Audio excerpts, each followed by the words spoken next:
For me, honestly, I feel my ancestors all the time.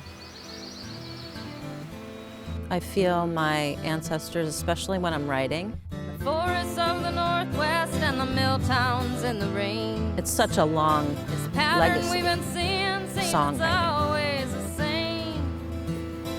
Folk music. The company liquidates their assets, leaves a desert And in our protest hills, music. and the work is getting scarcer. And I grew up listening as to they're a lot of closing that. down the mill. For me, when I write a song, and it is more topical, if it's something like I'm writing it because I'm having all these feelings bubbling up and I'm having climate anxiety, I'm having some kind of like thinking about, I wish it was different. It's a way for me to sit down and sort of like, A, process the anxiety, but B, have some positive vision that comes out of the struggle. And then to be able to be a conduit for that, so to bring other people together, that feels like a really powerful antidote to that kind of anxiety. My way into music was like, oh, this is how I can talk about these things that really matter to me.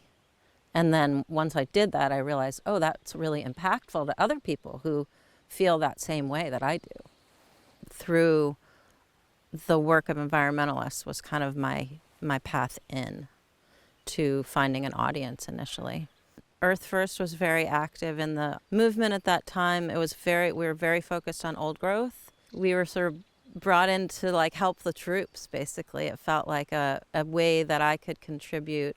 There was just a real thirst for that kind of connection with other people, bringing people together, but also providing entertainment and sort of a way to think about things through art and music as opposed to just the policy related stuff, which a lot of people were doing at that time. During the time that Julia Butterfly was sitting up in her tree, we sang for her for, I don't know, maybe an hour, 45 minutes. We had a walkie-talkie. She drops the walkie-talkie down in a basket to communicate with people on the ground. Just tried to buoy her spirits and keep her going, because she was such an inspiration for so many of us. And the fact that she was in that tree at that moment was a very impactful action. It's so counter to nature, a clear cut. It's just a scar on the land. And so to see that for the first time when I was driving around the Northwest was really shocking and really saddening. I think on a cellular level, we are trees. I feel like on a cellular level, we are connected to every single thing that is around us. The air, the water, the organisms. We have this illusion in modern society that we're separated and that we can put ourselves in a house and put a roof over our heads and that turn on the TV and it's like none of this really matters. But I don't believe that at all. And I think most people, when they get out in environments like this, they feel a sense of peace and connection and knowing that that these are relatives. These are our relatives. And so a lot of the effort at that time environmentally was to try to get foresters to realize that if we cut the whole hillside, that decimates the landscape, that basically it's not capable of regeneration. I just saw this connection of like all of these humans and natural environments being affected mostly by people making decisions who had no clue of what their lives were actually like on the ground and what these families and communities needed. Company towns is really about, that threat of greed, basically. Again, it's so ancient that people have been singing forever. People have been gathering and singing since people lived in caves.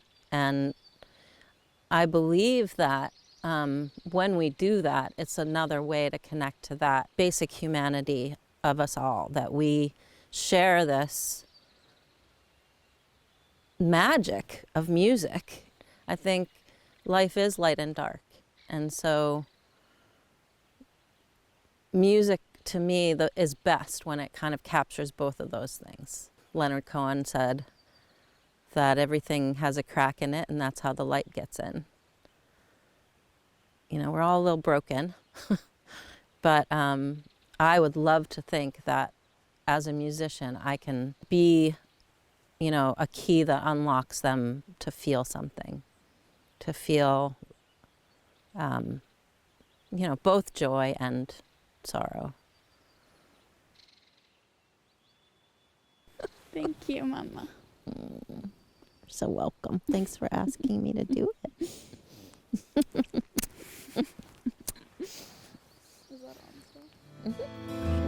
They pile their freighters high with lumber, Asia bound where profits please, and the people watch and wonder why we line the big boys' pockets with the last of our old growth trees.